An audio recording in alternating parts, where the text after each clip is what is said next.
성경을 하나님 나라 관점에서 본다라는 얘기를 많이 하거든요. 하나님 나라 관점에서. 들어보셨죠? 성경을 하나님 나라 관점에서 봐야 된다. 이것은 신학교에서도 굉장히 중요하게 여기는 그 주제입니다. 그러면 왜 하나님 나라의 관점에서 보느냐라고 할 때는 성경을 가장 포괄적으로 봐야 된다는 입장이에요.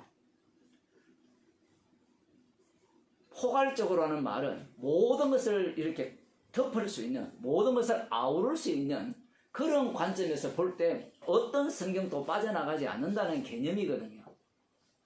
왜냐하면 이미 성경 자체가 하나님 나라에 대해서 증거하고 있고 하나님 나라가 도래했다라고 설명을 하고 실제로 하나님 나라 관점에서 이야기를 하게 되면 성경에서 빠져나갈 것이 아무것도 없습니다.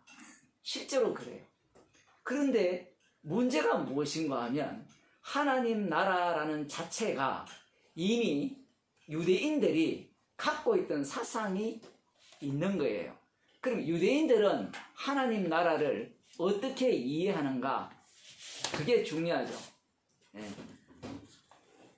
그 유대인들은 하나님 나라를 선지자들이 예언한 그 다윗의 씨에서 오시는 분을 중심으로 세워지는 나라를 고대하고 있습니다. 물론 땅도 예루살렘 중심으로 이루어지는 땅이고요. 백성들은 역시 유대인, 이 유대인은 누군가 하면 남은 자들이에요. 바벨론 포로에서 돌아와서 남은 자들도 있고 바벨론 포로로 잡혀가지 않는 남은 자들도 있어요. 어쨌든 그들 중에 남은 자들 중심으로 이 나라의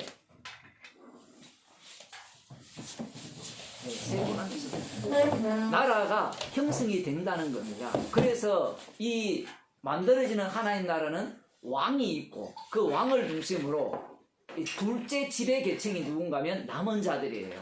그 다음 이 지배 계층에서 지배를 받는 자들이 이방인들이 되는 겁니다. 이런 사상을 유대인들이 갖고 있는 거예요. 우리 일반 성도님은 이게 무슨 이야기냐 할지 모르겠지만 이 사상이 목사들 설교를 할 때 그대로 담고 있는 이야기예요. 이게 전체 개념을 우리가 이해를 해야 되는 거거든요. 문제가 무엇인가 하면 유대인들이 세례 요한이 회개하라 천국이 가까이 왔다라고 외칠 때 그 천국을 어떻게 이해했느냐가 굉장히 중요합니다. 그 천국이 바로 방금 그런 천국이에요. 그러면 그들이 왜 그렇게 소망했느냐? 400년 동안 지배를 받고 있었잖아요. 그러니 약속에 대한 그 갈망은 이루 말할 수 없는 거예요. 그런데 예수라는 사람이 와서 그 사람이 천국을 갖고 온 분이다라고 외치니까 사람들이 주목을 하게 되죠. 주목을 했을 때 처음에는 예수님을 임금 사모를 했습니다. 요한복음 6장에 보면. 왜냐하면 자기들이 기다리던 왕이에요. 왜 그러냐? 선지자 모세가 나와 같은 선지자 한 사람을 세울 것이다라고 약속을 했거든요. 여러분들이 모세를 잘 아시겠지만 모세가 지팡이로 홍해를 갈랐고 만나와 메추라기를 내렸고 반석에서 물도 솟게 했죠. 그러니까 유대인들이 예수님을 임금 삼으라 했을 때 이방인들이 생각하는 관점과 전혀 달라요. 성경에 근거해서 이분이 진짜 약속된 메시아 왕이라고 우리를 구원할 자, 기름 부음을 받은 자라고 기대를 한 겁니다. 그런데 막상 예수님이 하시는 말씀은 나의 살과 나의 피를 먹고 마시지 않으면 영생이 없다라고 해버려요. 갑자기 무슨 문제가 발생했는가 하면 유대인들은 구약 성경에 근거하여서 하나님 나라를 기다렸을 때 그 하나님 나라가 어디에 이루어지는가라고 생각했을 때는 이 땅에 이루어진다고 생각했어요. 그런데 갑자기 예수님이 나의 살과 피를 먹고 마시지 않으면 영생이 없다라고 해버려요. 이렇게 되면 그들이 기다렸던 하나님 나라와는 전혀 관련이 없는 문제가 발생해요. 그리고 특별히 이사야 40장에 의하면 39장에 어떤 일이 발생합니까? 히스기야 왕이 교만을 떨다가 바벨론 포로로 잡혀갈 것이라고 말씀하신 이후에 이사야 40장으로 넘어가면 복역의 때가 끝났다라고 이야기하거든요. 이 본문을 이해를 할 때 유대인들이나 오늘날 우리들이 모두가 다 어떻게 해석을 하는가 하면 죄를 범했으니까 70년 동안 포로로 잡혀간 거고 그에 대한 대가를 충분히 그들이 치렀으니까 이제 그 때가 끝났고 여호와의 이름으로 오시는 분, 여호와께서 오시는 그분에 의해서 대로가 만들어지고 그분이 오셔서 드디어 우리가 기다리던 그 메시아 왕국, 그것이 이루어질 것이라는 기대를 갖고 있었던 거예요. 그런데 거기에 보면 모든 내용이 이 땅에 이루어지는 겁니다. 예루살렘 시온상 중심으로. 지금 또 시온에 예수님이 오신다고 하거든요. 그렇죠. 지금 많습니다. 의외로. 그래서 예루살렘 중심으로 거기에 가려고 하는 사람들이 있고, 그 감난산에, 스가랴서에 보면 감난산에 두 발을 딛는다 했으니까 거기에 주님이 오신다라고 그들이 믿고 있거든요.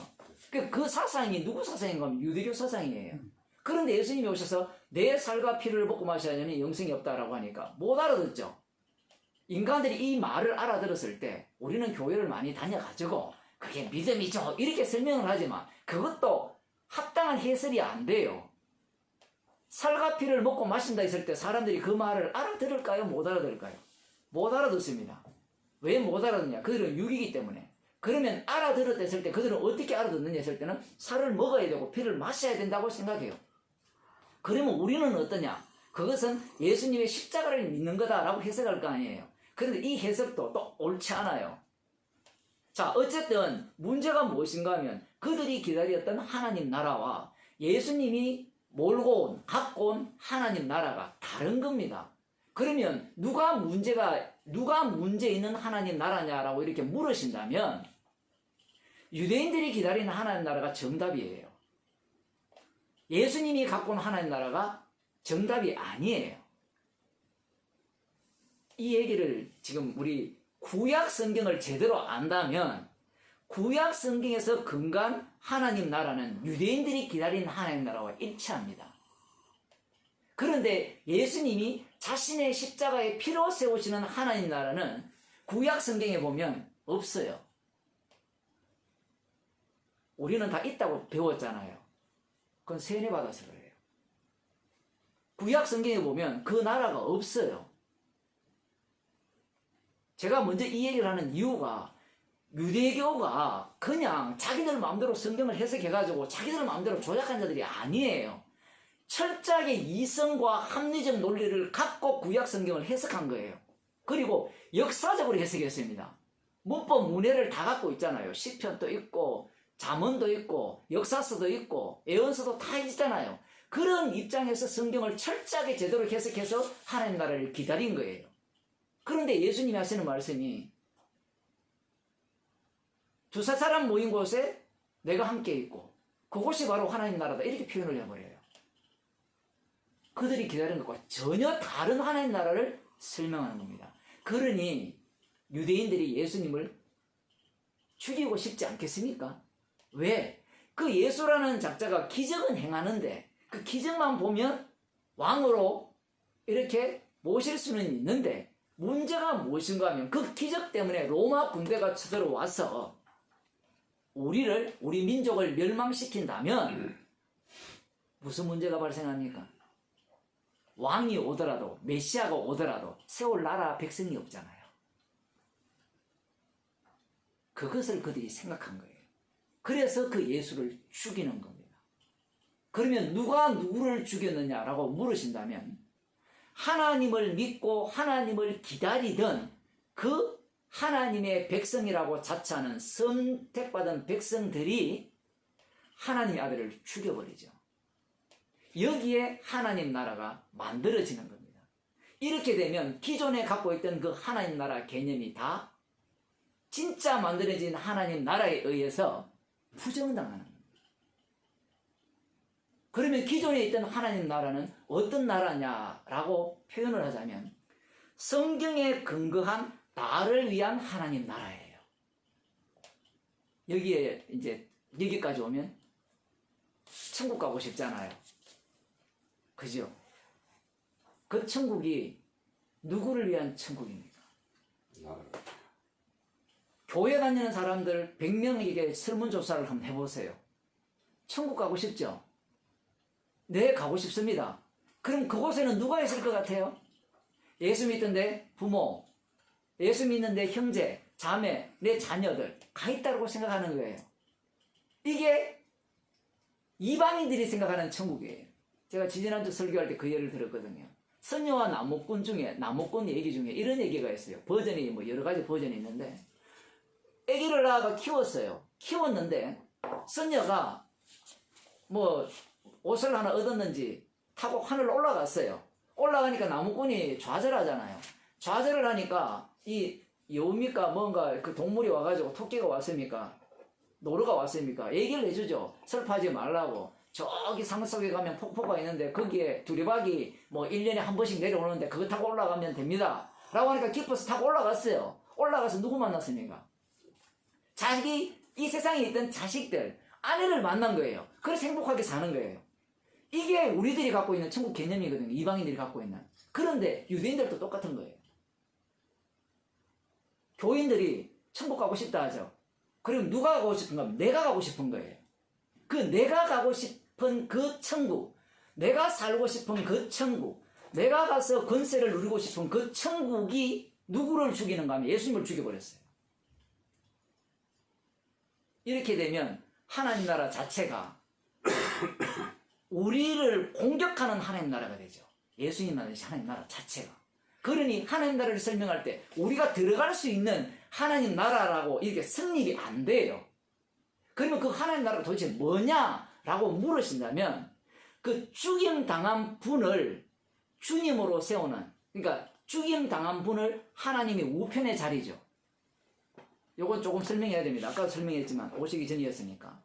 구약에는 하나님을 표현할 때, 여호와 하나님을 표현할 때 오른손의 권능, 오른손의 자리라고 표현을 해요. 그러니까 오른손은 어떤 능력을 갖고 있는가 하면 천지를 창조하고요, 홍해를 가르고 사막에 비를 내리고 만나와 메추라기를 내리고 애국 군대를 바다에 몰살시키는 그런 분이 오른손에 능력을 행하는 여호와 하나님이에요. 유대인들은 이 하나님을 믿고 있습니다. 그런데 예수님이 오셔서 십자가에 달려 죽으시면서 내가 바로 그 하나님이다라고 말씀하신 거예요. 유대인 사전에는 하나님이 죽는다는 게 없습니다. 구약에는 유월절 어린 양의 피는 있죠. 희생 제물은 있습니다. 하나님이 사람의 모습으로 낮아지신 것들은 있어요. 천사로 나타났으니까. 그런데 하나님이 죽는다라는 이 생각을 사람들 속에서 끄집어낼 수 있을까요? 못 끄집어냅니다. 유대교는 구약 성경을 보면 하나님이 죽는 게 없잖아요. 교회 다닐 때 배웠잖아요. 하나님은 전지전능하시고 무소부재하시고 영원히 살아계신 분, 이거부터 배웠잖아요. 근데 그러한 생각을 누가 갖고 있는가 하면 유대인들이 갖고 있는 거예요. 근데 예수님이 죽어버려요. 그 죽은 분을 하나님이 오른편의 자리에 올렸다는 거예요. 그런데 문제가 뭔가 하면 우리 인간들 세계에서는 죽은 분이 오른편의 자리에 올랐다는 걸 보입니까? 안 보입니까? 안 보여요. 지금도 안 보이잖아요. 지금도 뭐예요? 예수님은 죽었다가 끝이에요. 근데 그런 분이 하나님 나라를 갖고 온 거예요. 그럼 그분이 갖고 온 하나님 나라에는 어떤 요소가 있느냐? 똑같아요. 장소가 있고요, 백성이 있고요, 왕이 있어요. 그런데 이 장소가 백성과 왕은 기존의 유대인들이 구약 성경을 근거로 해서 기다렸던 그 하나님 나라와 대척 관계에 놓여 있습니다. 왕은 어떤 왕이에요? 그들은 다윗 왕을 기대했잖아요. 그런데 십자가에 못 박혀 죽으신 왕이에요. 백성은 어떤 백성입니까? 왕 노릇하는 백성인데 이 땅에서는 그 백성이 어떻게 삽니까? 성령을 받게 되면 그 왕처럼 똑같이 이 세상에서 쓰레기 취급받아요. 미움받아요. 땅은 어디에 있어요? 그게 갈라디아서에 나오거든요. 성령입니다. 공간 개념이 성령으로 바뀝니다. 그래서 성령 안, 예수 안이라고 바뀌어버려요. 모든 것들이 어떤 식으로 변화해버리는가 하면 인간이 기다리는 육적 하나님 나라가 영적으로 다 바뀌어버려요.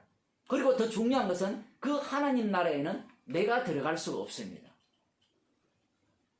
우리는 보통 교회 다닐 때 예수 믿으면 내가 천국 간다라고 이야기를 하죠. 그렇게 들으셨잖아요. 그죠? 그런데 천국은 내가 갈 수가 없습니다. 그럼 누가 갑니까? 그리스도의 몸에 지체만 가요. 그걸 달리 표현하면 예수 이름으로 구속받은 자들만 가는 거예요. 그러면 사람들이 질문할 거 아니에요. 그 예수 이름으로 구속받은 자가 나가 아닙니까? 라고 이야기할 거 아니에요. 그 나가 없다니까요. 그 갈라디아서 2장 20절에 이제는 나는 죽었고 내 안에 누가 살아요? 그리스도께서 사신다는 거예요. 그러니까 내가 가는 천국은 없습니다. 그러니까 유대교가 기다렸던 그 메시아 왕국은 내가 가요. 내 가족이 가요. 내 형제가 가요. 내 부모가 가요. 그래서 예수님께서 누가 내 형제요 모친이냐라고 할 때 내 아버지 뜻대로 행하는 자가 내 형제고 모친이고, 그 다음 하시는 말씀이 내가 이 세상에 화평을 주러 온 것이 아니라 금을 주러 왔다, 불을 던지러 왔다 하면서 부모와 자식, 딸과 엄마, 아들과 아버지, 며느리와 시어머니 이 관계를 다 어떻게 쪼개기 위해서 오셨다라고 하신 이유가 거기에 있는 거예요. 그건 단순히 신천지처럼 이단처럼 내가 가족을 버리면 천국 갈 수 있다 이거와 다른 이야기예요. 그들은 자기 가족을 버려놓고 누가 천국 가요? 지가 천국 가는 거예요. 자기가 14만 4천에 들어가는 거예요. 그런 천국은 없어요. 성경에 처음부터 없어요. 그럼 예수님 만드신 천국은 누구만 들어가느냐 했을 때는 예수 안에 있는 자만 들어가죠. 예수 안에 있으니까 외부는 전부 다 예수님으로 형성되어 있을 거 아니에요. 그러면 내부는, 이 인간은 그 예수님이라는 분이 어떤 분인가를 증거하는 자로서의 천국 백성이 되는 거예요. 그래서 그 천국에 갔을 때는 누구의 이름만 찬양하는가 하면 이 요한계시록 보면 독특해요. 요한계시록은 이 카이라는 접속사를 갖고 두 분을 항상 나열시킵니다. 한 분은 아버지 하나님, 한 분은 누구예요? 죽임당한 어린 양. 이렇게 배치를 시키죠. 이렇게 하니까 사람들은 구약을, 아까 제가 설명했듯이 구약을 바탕으로 해서 유대교를 이해를 해서 십자가 사건이 왜 발생했는가를 생각하지 않고 곧장 요한계시록 들어가니까 다시 중심이 누구 중심으로 가는가 하면 아버지 하나님으로 가버립니다. 이게 악마적 사고방식이에요. 아버지 하나님으로 가버리면 못이 빠져버리는가 하면 죽임당한 어린 양이 빠져버려요. 한 사람이 두 주님을 못 섬기거든요. 인간이 아버지를 중요하면 아들을 경시하게 돼 있어요. 그러면 요한계시록은 왜 그렇게 설명하느냐? 요한복음에 보면 답이 나와요. 나를 사랑하는 자가 아버지를 사랑하고, 나를 믿는 것이 아버지를 믿는 거고, 나를 본 자가 아버지를 본 거예요. 나를 영화롭게 하는 것이 아버지를 영화롭게 하는 거예요. 그걸 아버지와 죽임당한 어린 양을 동시에 비춰놓은 겁니다. 등위 접속사라고 하죠. 사실은 그걸 이렇게 설명해야 되죠. 죽임당한 어린 양을 찬양하는 것이 바로 아버지를 찬양하는 것이고, 죽임당한 어린 양을 믿는 것이 아버지를 믿는 것이고, 죽임당한 어린 양을 사랑하는 것이 아버지를 사랑하는 것이에요. 그 방식입니다. 그걸 지금 그대로 요한계시록에서 설명해 놓은 겁니다. 재밌는 것은 그 천국에는 누구를 찬양해요? 죽임당한 어린 양을 찬양하거든요. 그러면 거기에 누가 갑니까? 흰옷 입은 자, 어린 양의 피로 깨끗이 씻음을 받은 자만 들어갈 수 있는 곳이 천국이에요. 거기에는 나가 없습니다. 나가 없고 누구만 있어요? 그리스도의 몸의 지체만 있죠. 이걸 달리 표현하면 누구만 있는 겁니까? 예수님밖에 없습니다. 이 말은 참 어려운 말인데 다시 설명드릴게요. 자, 제가 제 몸이 이래 있습니다. 제 몸에 손가락이 있고 발가락이 있고 머리카락이 있잖아요. 이게 지체잖아요. 그러면 이 몸의 지체가 천국에 들어갔다면 제가 들어간 거잖아요. 그러면 이걸 그대로 예수님께 대입시키면 예수님의 지체가 천국 간 거잖아요. 그럼 천국은 누가 갔어요? 예수님이 가는 거예요. 그러면 천국은 예수님 말씀 천국은 누구를 위한 천국일까요? 예수님을 위한 천국입니다. 이게 복음이에요. 복음은 우리가 기다리던 복음과 정반대 이야기예요. 이렇게 되면 누가 교회 다니겠습니까? 누가 예수 믿겠어요? 안 믿습니다. 왜? 천국은 내가 가야 되지. 예수님이 가는 천국? 그런 천국은 가기 싫다는 거예요. 그래서 사람들이 예수를 믿어서, 아까 피와 살을 먹고 마신다는 것을 믿는다고 표현했잖아요. 그래서 내가 믿어서 또 어떻게 예수님이 만드신 천국에 들어가려고 하는 거예요. 그거 들어가봤자 지옥입니다. 믿어서 천국 갈 수가 없어요. 왜? 이미 믿어서 천국 가고자 하는 그 본연의 탐욕은 무엇과 관련되어 있는가 하면 선악과를 따먹어서 하나님과 같이 되고자 하는 그 욕망의 발동이기 때문에 예수를 믿어서 내가 천국에 들어가겠다는 거예요. 그러면 그 천국에 누가 들어갔어요? 내가 들어갔죠. 그 내가라는 그 주어가, 주체가 살아있는 대표적인 본보기가 누가복음 16장입니까? 그게 나오죠. 17장입니까? 거지 나사로와 부자죠. 그 부자가 자기가 살아있어요. 그 얘기가 그냥 비유가 아니고 실제 얘기입니다. 지옥이 어떤 곳인가 하면요. 잘 들어보세요. 부자와 거지 나사로가 있는데 한 날 한시에 죽었어요. 우리가 볼 때는 부자가 이 땅에서 행복하게 살았을 것 같잖아요. 그런데 주님 안목에는 거지가 천국의 삶을 산 거예요. 우리는 납득 못합니다. 근데 이걸 또 이야기하니까 박보영이라는 이런 사람 목사들은 다 버리고 거지처럼 거지에게 나눠주고 이게 또 뭐 천국 백성이라고 이야기하는데 그 이야기가 아니에요. 그런 사고방식이 지옥 갈 이유입니다. 자, 어떻게 그런지 한번 봅시다. 그 본문에 들어가면 어떻습니까? 부자가 지옥을 갔거든요.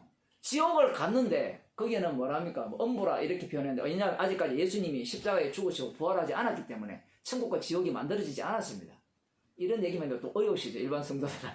천국과 지옥은 예수님이 오셔야 만들어집니다. 구약에서는 헤데스라고 하죠. 엄부라하고. 그래서 그런 표현을 하는 이유가 있어요. 왜냐하면 예수님이 와야 완성이 되기 때문에 모든 것이. 지옥도 완성이 되고 천국이 완성이 되고 십자가로 완료가 되기 때문에 천국과 지옥이 만들어지는데 부자가 지옥 갔어요. 지옥 가서 목이 말라요. 목이 마르니까 평소 이 세상에 사는 방식이 어떤 방식입니까? 자기가 일을 못하면 남한테 부탁을 해서 도와달라는 사고방식을 그대로 갖고 있어요. 근데 그렇지 않는 사람이 있습니까? 이 세상에 살면서. 내가 못하면 도와달라 하잖아요. 내가 목마르면 돈이 없으면 도와달라고 하잖아요. 우리는 그 정도 안 가봐서 그런 일을 안 했을지 모르지만 사람이 어려운 일을 닥치면 도와달라고 도움을 요청하죠. 그게 지옥입니다.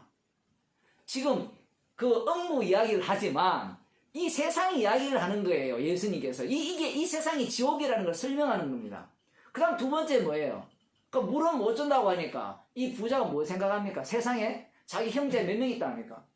5명입니까? 정확히 기억이 안 나요. 5명이 있다고 칩시다. 5명이 있는데 그들이 너무너무 불쌍한 거예요. 오늘날 교인들 똑같잖아요.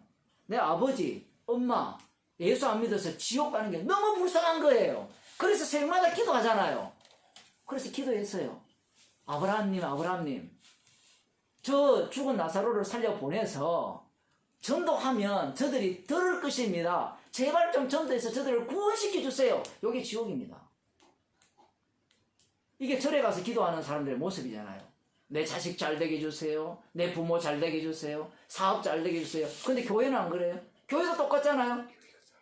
더 하죠. 뭐 똑같아요. 뭐 다 새벽기도까지 하니까 다 하죠. 절간에야 뭐 100일 기도 이런 게 있기 때문에 365일 돌아가잖아요. 교회는. 그게 뭐냐고요. 그게 바로 지옥이라는 겁니다. 지금 예수님이 지옥을 설명하는 거예요. 그런데 뭐라 합니까? 아브라함이 갈 필요 없다. 죽은 자가 살아가서 전도한다고 그들은 안 믿는다. 왜? 그곳에서는 누가 있어요? 선지자들이 있다는 거예요. 그 얘기를 하는 이유가 있습니다. 복음을 전하는 자들이 있는 거예요. 복음을 전하는 자들 이야기를 안 들으면 그들은 결국은 죽은 자가 살아나도 안 듣는다는 거예요. 이런 얘기가 있어도 사람들이 안 믿어요. 왜? 우리의 소원은 그거거든요. 예수님 한번 보고 싶은 거예요.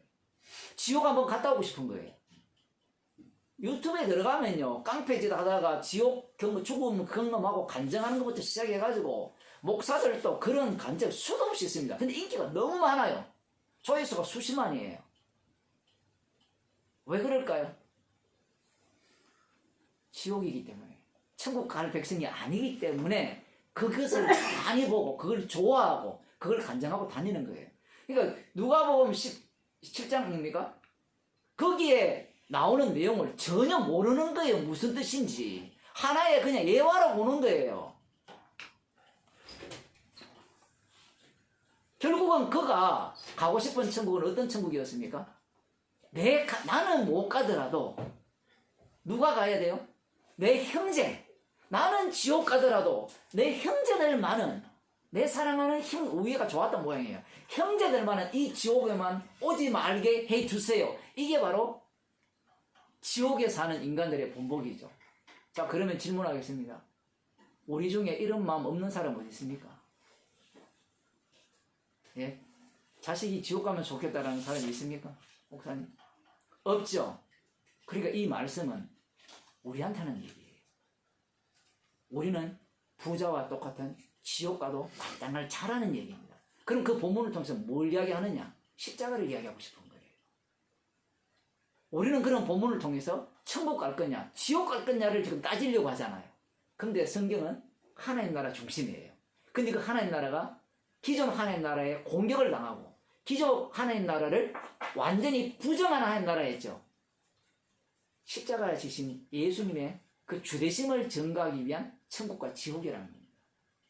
그럼 그 본문에는 무엇만 남아야 되는 거면 십자가의 피만 남는 거예요. 왜? 십자가에서 주대심이 드러나기 때문에. 그래서 십자가 중심이라는 겁니다. 그래서 십자가 앞에서 내가 구원을 얻겠다, 내가 하나님 나라에 들어가겠다 라는 자체가 성립이 안 돼요. 로마서 자체가 복음이라 했잖아요. 복음. 그 복음은 기쁜 소식이거든요. 그러면 무엇이 기쁘냐 했을 때는 누가복음에서 잘 등장하죠.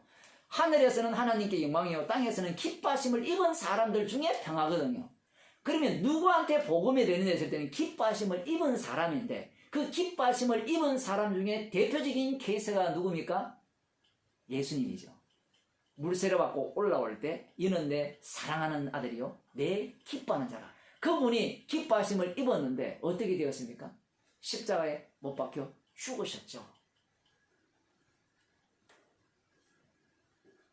그분이 바로 복음이 되는 거예요.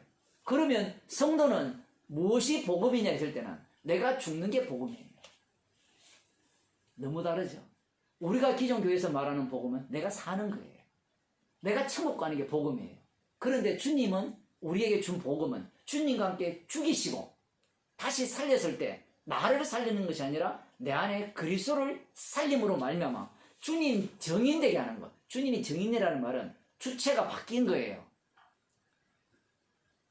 성령을 받기 전에는 주인공이 나였어요. 나의 정인이죠. 뭘 해도. 그런데 성령이 오게 되면 주인공이 주님으로 바뀝니다. 주님으로 바뀌기 때문에 주님 바뀐 그 증거를 하는 겁니다. 그걸 주님의 정인, 땅끝까지 이르러 내 정인이 되리라는 내 정인이에요. 그럼 어떻게 정인이 되느냐라고 했을 때는 그 십자가 달리신 그분이 다 이루었다는 것을 보여주는 삶이에요. 그렇게 되려면 십자가에서 다 이루었잖아요. 십자가에서 다 이루었다면 우리는 그 십자가 속으로 들어가야 되죠. 십자가를 보여주는 삶이 되려면 우리의 삶은 뭐가 돼야 돼요? 어떤 삶이 돼야 됩니까? 죄인의 삶이 되는 겁니다. 죄만 짓는 삶이에요. 죄만 지을 때 십자가를 돋보이게 하는 겁니다. 아까 부자와 거지 나사로 예를 들었죠. 그 본문을 제가 어떻게 해석했습니까?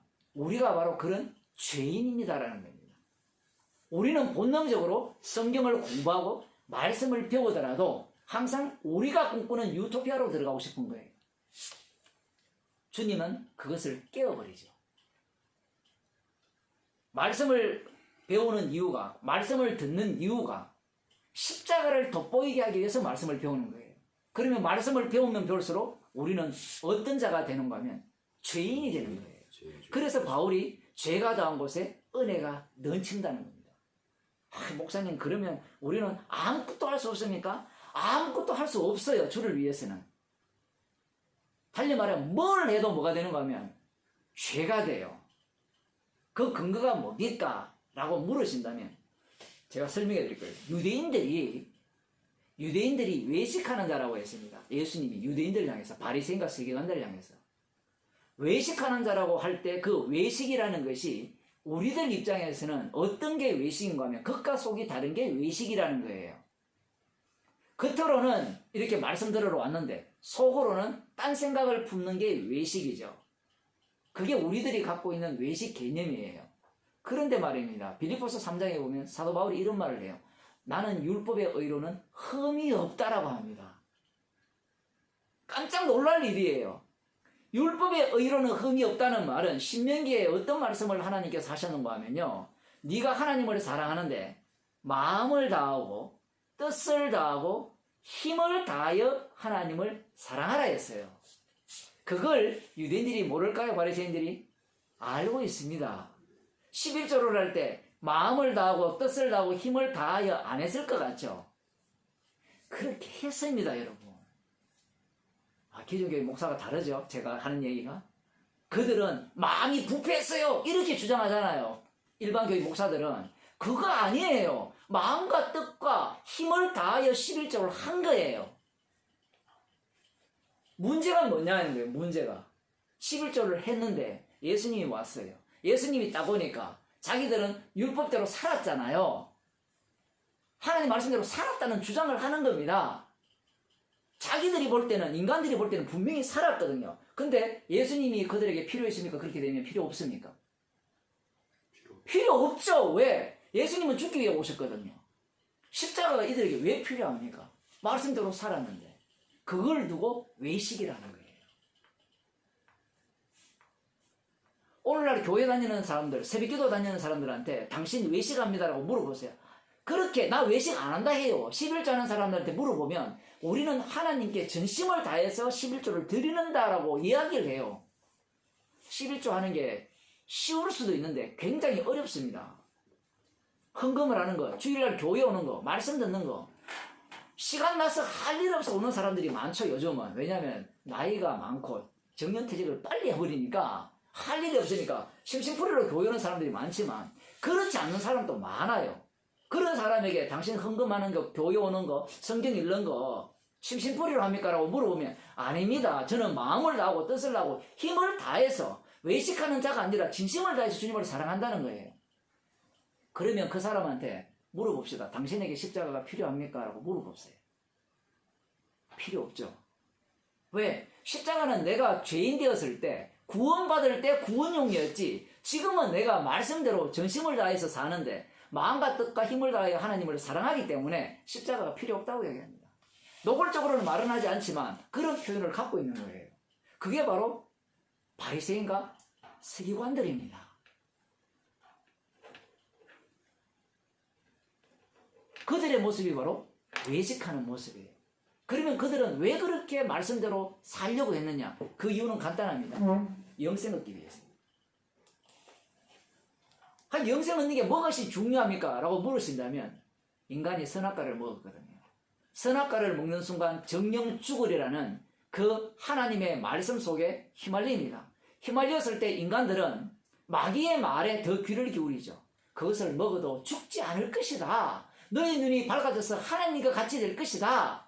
거기에 인간들은 매료됩니다. 거기에 휘말리죠. 거기에 휘말리니까 인간들은 자기는 어떻게 생각해요? 나는 살아야 된다는 거예요. 예수를 믿고 살아야 된다는 거죠. 십자가를 믿고 살아야 된다는 겁니다. 그러한 욕망들이 인간 속에서 작동하는 거예요. 목사님 처음에 하나님 나라 이야기하다가 왜 그렇게 이야기가 슬슬 빠집니까? 이게 하나님 나라예요. 지금 하나님 나라 이렇게 설명하는 거예요. 하나님 나라. 그걸 복음이라 합니다. 복음이 전파되잖아요. 사도행전 같은 경우에는 하나님 나라를 사도 바울이 전하는데 마지막에 하나님 나라를 전파했다 하거든요. 28장에 보면. 그런데 사도행전 1장에 보면 하나님 나라를 전파했다 이런 표현을 하는 게 아니라 뭘 이야기합니까? 너희가 십자가에 못 박은 예수를 하나님이 주와 그리스도가 되게 하셨다 이렇게 이야기하거든요. 이게 바로 하나님 나라 이야기입니다. 그러니 하나님 나라라는 것은 이미 이 거푸집처럼 외부가 있는 게 하나님 나라가 아니라 주님의 십자가로 만들어지는 하나님 나라가 돼요. 이게 에베소서 같은 경우에는 건물로 치어져 간다라는 표현을 해버리거든요. 이거 상당히 어려운 이야기입니다. 우리는 확정됐다라고 생각하잖아요. 그런데 하나님 나라는 진행형이에요. 왜 진행형이냐? 완성이 되었기 때문에 진행형이 됩니다. 그러면 완성이 되었으면, 완료가 되었으면 진행이 아니라 완료된 상태로 고착이 돼야 되지 않습니까? 라고 우리는 주장하고 싶잖아요. 왜 자꾸 우리는 그런 이야기를 하고 싶어 하는가 하면 천국을 확보하고 싶거든요. 천국에 들어가고 싶은 거예요. 근데 여기에 진행형, 현재 진행형으로 해버리면 어떤 문제가 발생하는가 하면 확보가 안 돼요. 확보를 할 수 없잖아요. 그래서 구원파는 확보를 시켜주는 겁니다. 신천지에서도 마찬가지고. 여러분, 이 복음의 진리를 제대로 알고 믿고 행하면 구원 얻습니다 라고 확정을 시켜주죠. 성경에 나오는 미완료를 다 삭제해버립니다. 진행형을 다 삭제해버려요. 왜? 자기들의 관심은 구원이기 때문에. 그럼 구원 얻는 방법은 구원의 진리를 확보하는 거예요. 이것은 기존 교회도 똑같아요. 교리라는 게 있잖아요. 교리를 믿으면 구원 얻는다는 겁니다. 그럼 교리에 벗어나면 뭐가 되죠? 이단이 되는 거예요. 이단은 지옥 간다는 거거든요. 그러한 모든 사고방식들이 어디에서 기인하느냐? 유대교에서 나왔어요. 유대인들은 구약 성경을 철저하게 연구해서 그 말씀을 바탕으로 해서 하나님 나라를 기다렸고 메시아를 기다렸는데 오신 메시아가 죽기 위해 왔더라는 겁니다. 그런 메시아는 그들에게 필요가 없습니다. 사도 바울이 예수님을 만났잖아요. 우리도 예수님 만나고 싶어 하잖아요. 예수님 만났을 때 사도 바울이 그 후 인생이 완전히 바뀌었죠. 어떻게 바뀌었습니까? 만물의 찢기처럼 되었어요. 우리가 볼 때는 뭔가 인정받고 대단한 것 같죠. 성경 한번 읽어보세요. 별로 인정받는 경우가 별로 없어요. 우리가 상상하는 것보다 바울이 사람들로부터 인정받는 게 별로 없어요. 거의 없다고 보시면 돼요. 오히려 복음 전하는 교회로부터 핍박을 받죠. 이단 취급받습니다. 그것은 예수님도 똑같죠. 예수님도 3년 동안 제자들을 데리고 다녔는데 모두가 다 떠나버렸잖아요. 그 중에 한 놈은 예수님을 팔아먹었잖아요. 그 모습을 바울이 그대로 당하는 겁니다. 그게 바로 하나님 나라의 본 모습이에요. 왜? 그게 십자가 사건이 반복되는 현장의 모습이기 때문에. 우리를 그 속에 집어넣었기 때문에 주님은 성경에서 미완료로 표현하는 거예요. 그 미완료는 우리가 적용하는 게 아닙니다. 우리가 적용하는 게 아니에요. 어제 제가 설교할 때 그런 언급을 했잖아요. 다니엘서 5장에 보면 독특한 얘기가 나오잖아요. 벨사살 왕이 교만해가지고 귀인 1,000명을 청해가지고 자기 아버지 느부갓네살 왕이 예루살렘을 침공해서 성전에 있던 것들을 뺏어온 그 잔들을 갖고 술을 마시면서 영을 즐겼어요. 손가락 하나가 나타났습니다. 그때 벨사살 왕이 두려워 떨었습니다. 그 두려워 떤 이유가 어느 누구도 읽을 수도 없고 해석할 수도 없었다는 거예요. 이 말의 의미가 중요합니다. 벨사살 왕 입장에서는 읽고 해석을 한다면 두려워할 일이 없다는 얘기예요. 그때 태호가 나타나서 하는 말이에요. 걱정하지 마세요. 아버지 시대에 있던 그 다니엘이 그에게 신이 충만하다는 겁니다. 그거 해석해 줄 것입니다. 그러니까 염려하지 마세요. 라고 해석을 해 주는 거예요. 해석을 해 줄 때 메네 되게 우바르신 너가 이 재워보니까 모자라다. 그러니까 너의 기한이 다 찼고 그리고 저울에 달아보니까 이 수량이 안 된다. 그래서 너를 지금 쳐내는데 너의 나라를 메데와 파사, 우바르신인가 베레스라는 건데 그 너의 나라를 메데와 파사의 페르시아 제국에게 넘길 것이다. 갈라줄 것이다. 이 얘기를 설명을 해줍니다. 근데 설명을 해줄 때 사람들이 안도했습니까? 벨사살 왕이 더 이상 이제 알았으니까 괜찮을 것이다 생각했을까요? 했겠죠. 왜냐하면 사람은 미래를 알았잖아요. 지금 미래를 알았으면 거기에 대한 준비를 하겠죠. 그런데 하나님의 말씀은 미래를 알아도 준비가 안 돼요. 왜? 말씀은 말씀대로 진행시켜버립니다. 그날 밤에 바로 벨사살을 죽여버리죠. 그러면 그날 안 죽이면 그 다음에 죽였다면 그것이 그냥 그렇게 우리가 준비하면 그것을 피할 수 있을까요? 절대로 피할 수 없습니다. 이게 말씀의 위력이에요. 그런데 사람들은 성경을 보는 관점이 어떤 관점이에요? 벨사살의 태후의 관점이에요. 읽고 알면 어떻게? 구원을 얻을 수 있고 진노를 피할 수 있다는 거예요. 그게 신천지 이야기잖아요. 주님이 지금 곧 오시는데 얼마 전에 대대적인 행사를 했잖아요. 보셨죠? 강림하시는데 주님이 재림하실 때 당신은 그 재림을 맞을 준비가 되었느냐고 대형 버스, 아주 비싼 버스에 크게 붙이고 돌아다녔거든요. 사람들이 거기에 기 다 줬거든요. 준비돼야 간다는 거예요. 요 사고방식이 바로 어떤 사고방식? 그 벨사살 왕의 그 나오는 태후의 사고방식이에요. 알고 읽고 알면 예비를 할 수 있다는 게 신천지 이야기잖아요. 그러니까 천국 갈 그 비밀을 우리가 갖고 있다는 거예요. 우리가. 그 우리 중에 신천지만 있습니까? 다락방도 있죠. 개혁교회도 있죠. 모든 교회가 자기가 비밀을 갖고 있다는 거예요. 근데 십자가는 그 비밀은 어느 누구도 소유할 수 있다 없다? 없다는 얘기입니다. 소유할 수 있다는 생각이 유대교인 생각이에요. 하나님이 우리를 선택했으니까. 선택했으니까 하나님은 어떻게 해버립니까? 그 선택한 너희는 절대로 이 언약을 소유할 수 없고 언약에 의해서 너희들은 사용당해지는 거야 라는 말씀을 하시는 거예요. 그걸 유대인들은 몰랐죠.